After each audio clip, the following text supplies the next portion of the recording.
Okay, I just wanted to, I was asked to start the recording for this session, so we have done that.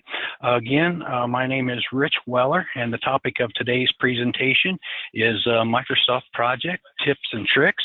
I am a certified Microsoft Project user, have been for a number of years, and as I was asked to pull this session together, I thought, how on earth am I going to take, I've been working with Microsoft Project since the 1995 version of the tool.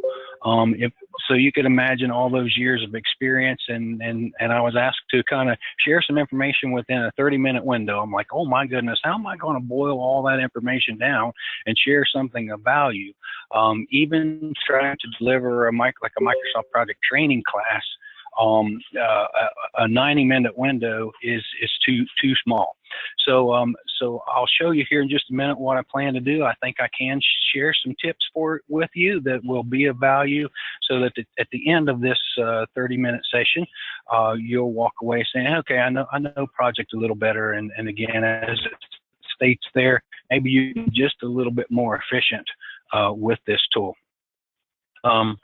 So the next slide that we've got is a slide about me.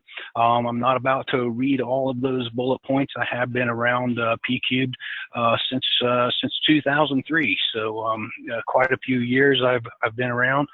Quite a few things I have, items that I do have in my repository as far as skill sets and capability and experience. I highlighted the one thing that's probably most of value for this session is I do hold, it's a certification offered by Microsoft, it's for Microsoft, and earning that gives you a Microsoft Certified Technical Specialist certification. So that's the one item there that's highlighted in green, and I thought would be of value. So I'm going to pause here for just a moment. I'm going to unmute everyone. I'm seeing some notes come across. Is the audio, seems like we may have a problem with the audio. Is that across the board? I've unmuted everyone now. Rich, it's going in and out, but it's all right. It's not great, but it's okay. Okay, guys, I apologize for that. I'll try to speak a little slower. Maybe, of course, you know, with my voice pattern, you're like, please, Rich, don't speak any slower. You're killing us. But I'm going to go ahead and move forward here, guys. Again, we've got a short time window, and I will make this recording available. And as mentioned, I can be available with an email at any point in time. And happy to work with you one-on-one if need be.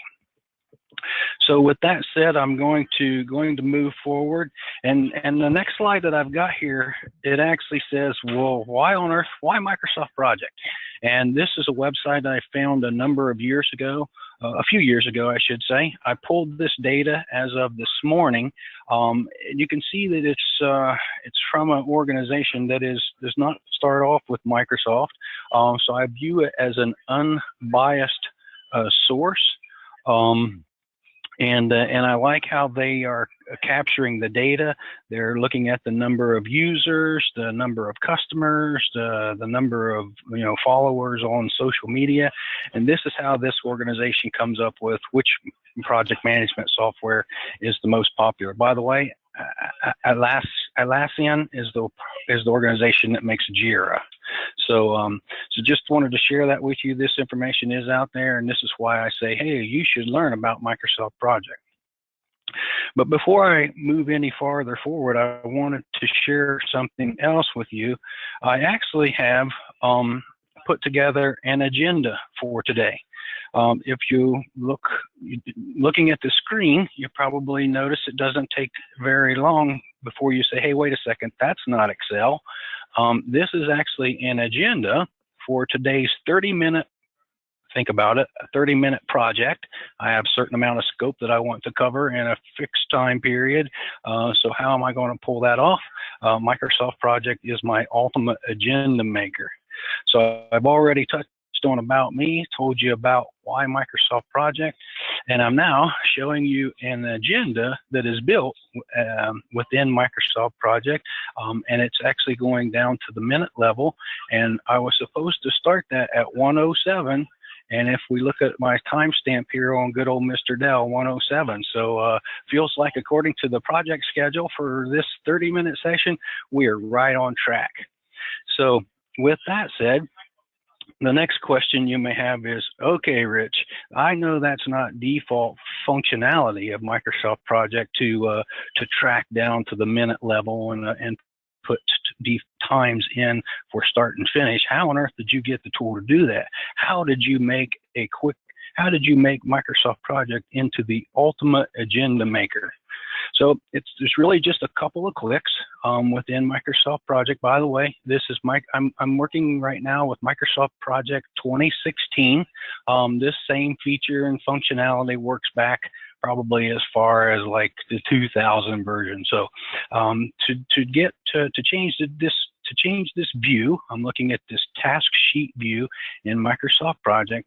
If I click on the View tab, and I click on the drop down for tables, and I say more tables, and I'm come to this entry table, and I say edit.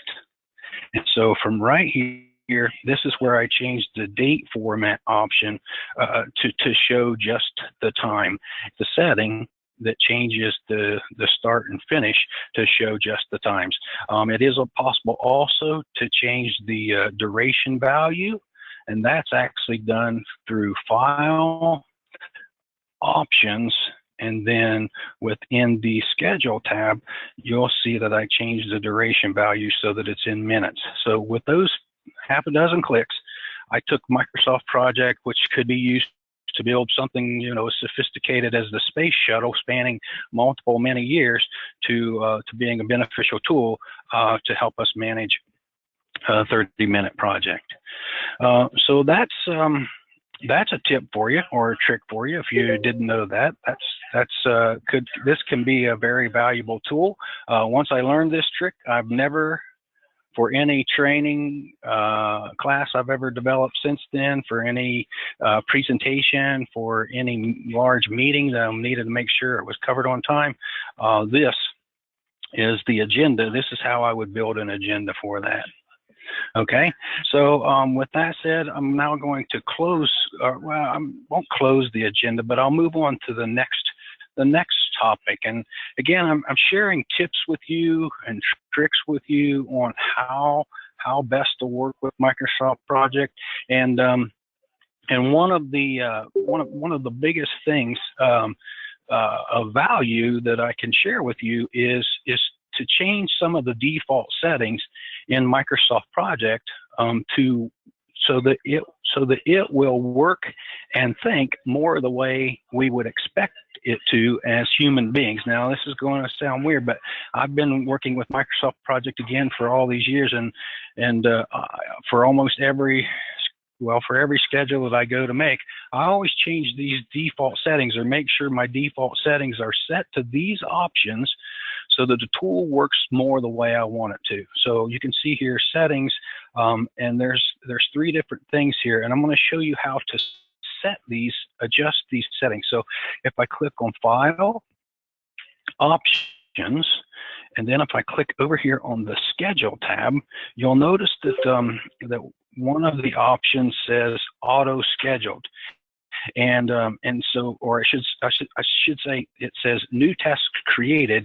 We should change that to make sure that it is auto scheduled as opposed to manually scheduled, because if you're going to turn on the manually scheduling feature, to be quite honest, you might as well just use Excel, because you're basically breaking, and there's kind of a time and a place that you could use that. But in my opinion, you're basically breaking the scheduling functionality that Microsoft Project is built to do. So the first thing is always use the auto schedule feature. The next tip is when it comes to with respect to task type. I say this for always for new users of Microsoft Project, but to be quite honest, I always set my default to fixed duration as well. There's other options that you could use. I highly recommend fixed duration. That allows the tool to think and adjust the way we would more expect it to. And then finally, over the course of years, I've found it very useful to enable this auto link inserted or moved tasks. So once you change your settings to that, you would click on OK, and now the tool will again function more the way you. The wrap text is the next thing that I wanted to share with you, and in order to share this feature with you, I'm actually going to the first thing I'll do is I'm going to highlight or hover over the task name column heading, and there's an option and right click. So if I right click on the task name column heading and say, you'll see there's an option here that says wrap text, and it's subtle, but right now it's turned off. Okay, and if it's a toggle, and if you click on it, it actually turns it on. Now I'll right click again, and I'll show you now. Again, it may be hard to detect, but now it's turned on because there's a little shading. I can't really show it because it hovers over, but there's shading around that wrap text. That means it's on. Okay, so by default, the wrap text is turned on when you start a new project schedule, but in my mind, Microsoft should have never introduced that feature, and here's why. Because when the wrap text feature is set to turned on, this is how it functions.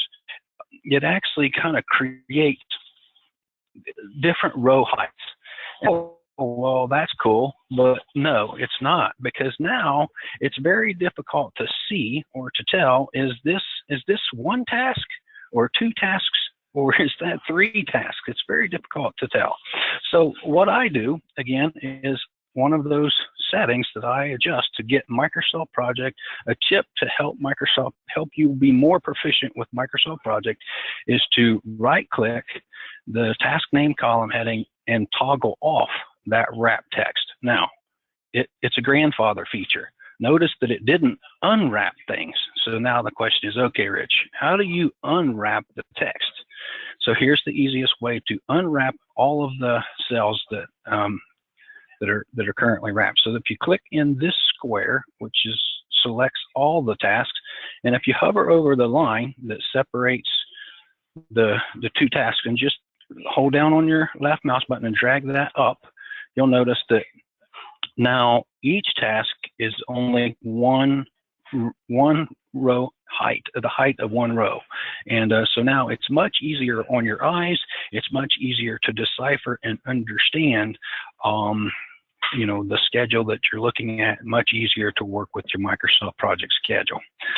So these are some of those kind of out of the box, some of the settings that you can change so that it's you become more proficient with Microsoft Project. But the next thing, it's like, okay, Rich, where do we go from here? I mean, the smallest training class I've ever delivered is a 3-hour Microsoft Project training class.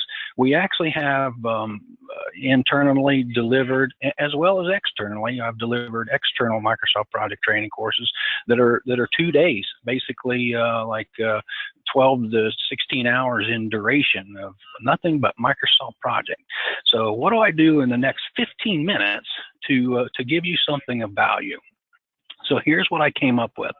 A while back, I found this article, or I stumbled into this article that says 10 signs you don't really know Microsoft Project. And so I thought this was really interesting article, but it doesn't really say why if you do this, why that means you don't understand Microsoft Project or what you should do about it. And so what I thought I would do here is kind of walk you through these 10 things and explain why you shouldn't do that. So the first thing it says here, and I'm going to pause for just a second because I've been asked to kind of take attendance. So if you bear with me for just a second, let me let me do that real quick. Apologies.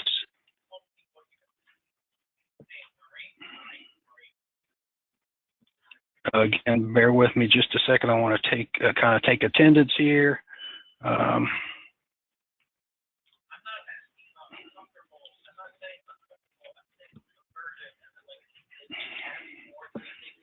Okay, hold tight one more second so I can live up to my promises. Okay, so with attendance taken, I'm back to answering the question of, hey, if you manually create a project summary task, you don't really know Microsoft Project. And so within this picture, you can see they're pointing at this task level line item row number 1 here, and this is like the name of their project. So in order to kind of demonstrate this or show why you shouldn't do it, I've got this little project schedule here that I've kind of built out. We'll work with this project to answer those questions around the 10 signs. So you'll notice in this project schedule, the 1 is actually kind of tied at the phase name level. And so within Microsoft Project, there's an option, and it's under the Format tab. And a good user, a proficient user of Microsoft Project, once they create their project schedule, they will simply enable what's called the project summary task, which is in the, again, under the Format tab within the ribbon. Project summary task, the click of a button automatically brings in line item, or basically WBS level 0, which is the overall name of the project. And so now, when you click on View, Outline, and you should say, show me outline level 1, well, that's what you get are these things that are at outline level 1, because you leverage the out-of-the-box project summary tasks as your outline level 0, as opposed to manually creating that level 1. So this outline feature is another trick for you. If you weren't aware, you could simply click on the View tab, say Outline, and you could toggle the opposite direction to say Show me all tasks. Okay, so that's one item. What's the next one here? You hard code dates, and that's wrong. So within Microsoft Project, when we say you hard code dates, you come into your project schedule and you say, oh, I know when I want this task to start. I want this task to start on this day, and you plug in, you hard code a date, and which means you manually put that in there, and that creates a little calendar over here, which basically is a constraint in some manner. If you see a calendar anywhere within your project schedule under the indicator column, that means you have a constraint in your project schedule, and your project schedule is not as dynamic. And I clicked on undo there to put that back, because to me, constraints or those little calendars are bad, because that means your project schedule is not as dynamic as it possibly could be. In other words, if you experience a delay, your project schedule will push out the way it should. And so that's why, again, if you see these calendars, you've hard coded a date, and that is bad. The next one says you don't input the team's planned durations on all tasks. And what they're pointing out is there's a task down here at the, within this schedule that says 1 day ? And that question mark actually rolls up to the overall project summary task, regardless of where this task is within your project. It will roll all the way up to the project summary task, and it is basically telling you that that somewhere down in your schedule, somewhere down in my schedule is a task that has a question mark, which means it is still estimated by Microsoft Project and not planned by you. In our example here, we're going to say, hey, no, that is going to take 1 day. That's what we planned. So let's get rid of that question mark. Let's make it planned as opposed to estimated. So anytime I see a question mark at the top, I realize that, hey, maybe somebody hasn't fully planned this project schedule out yet. Your tasks don't start with a verb. let's test my my little schedule's logic here. So it says determine painter, decide color, purchase supplies. So I met that criteria, and the reason that we say all tasks should start with a verb is because it takes that ambiguity out of things. Hey, go do this, do that, do this other thing. It's not a question of whether or not it's something that needs done. Kind of opposite to that, we've got some milestones here within this project schedule, and you'll notice that these actually do not start with verbs. So again, when you're building your schedule, a good tip is to ensure that all your tasks start with the verb. You assign, so again, what this says is you really don't know Microsoft Project if you assign predecessors to summary tasks. So they're showing here this summary task for foundations. It has an 8 in here as the predecessor. And I'll tell you real quickly, okay, well, why shouldn't you do that? It kind of drives the scheduling of tasks within your project schedule, which is not natural or not the way it should be. When we input predecessors, they should only be at the task level.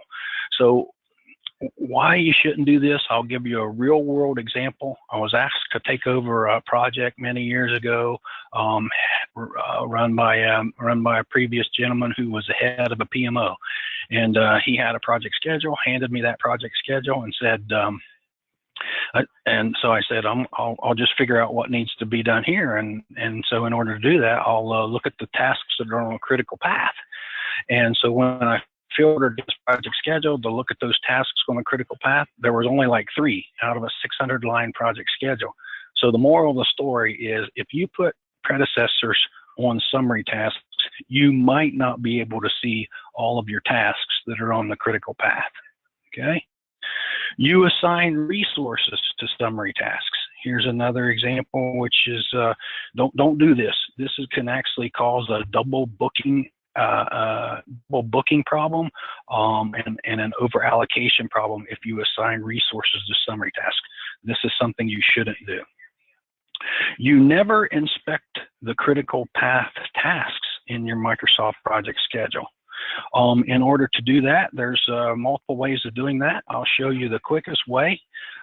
So we've got our project schedule here. If you simply move over, navigate to a different view. Right now we're looking at the Gantt chart view.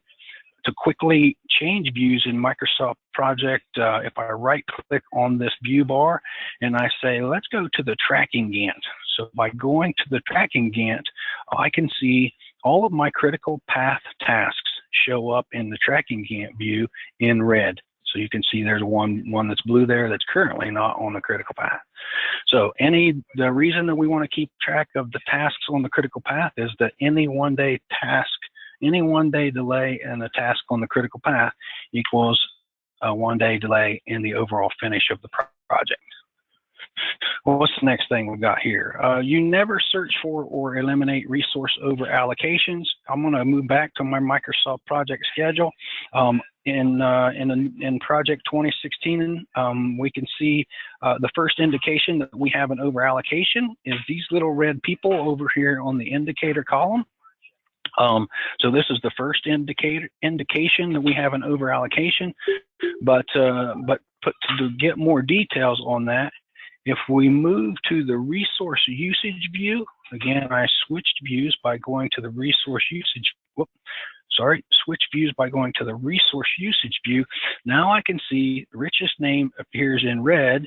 If we look across out into time, we can see that we're actually asking him to do 16 hours with these two tasks on the same day, 16 hours worth of work in one day, which in that case, this is, you're either going to kill me or you've got a very unrealistic schedule. In order to resolve this situation, I will come here in my project schedule. I will change the logic of this project schedule by adjusting the predecessor, and you'll notice that those two little red guys, and I no longer have an over allocation problem. Okay, let's see what else we got. you never baseline your schedule.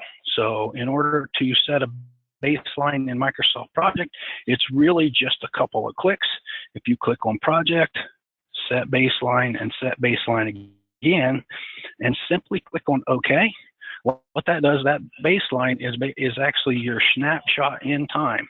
So now if you have let's say you have a delay in your project schedule, which a task gets delayed. If you move over to, again, back to your tracking Gantt view, when we set a baseline, the baseline data shows up in black, and the current data shows up, it's showing up here. In this case, these are all red because they're on critical path, but you can see how this is now slipping compared to the baseline.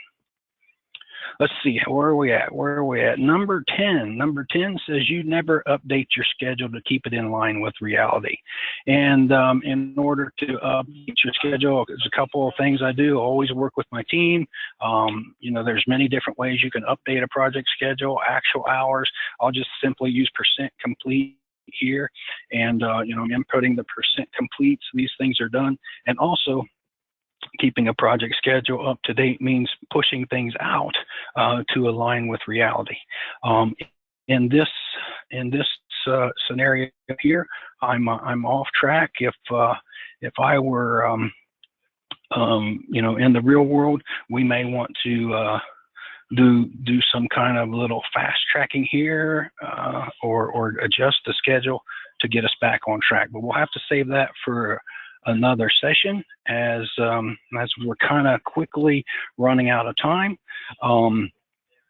And to kind of close things out in the last couple of minutes, again, that was 10 different things the topic of the article again was 10 signs you don't really know Microsoft Project, and I showed you why they're bad and how to do those things correctly. The last thing I'll share with you is this, and that is, well, where do I get more information? If you send me an email, I'll send you this presentation back. There's a couple books that I would recommend out there with respect to Microsoft Project. And then in addition to that, we actually have P-Cubed has training materials that's sitting out on, this one's actually currently on my OneDrive because of our whole, we moved some things around recently. But if you send me an email, I'll send you a link, or I'll send you this presentation deck that has a link to these books, as well as this training material on our portal. And so with that, I am looking at my project schedule here. It says that I was supposed to complete everything by 1:30, and so as I look down at the good old Mr. Dell's time clock, I'm at 1:29, and with that, I hope the audio was quality enough. I will bid everyone adieu, and should you have additional questions, just shoot me an email, and I'll help you out. So thank you very much, everyone, and have a great rest of your day.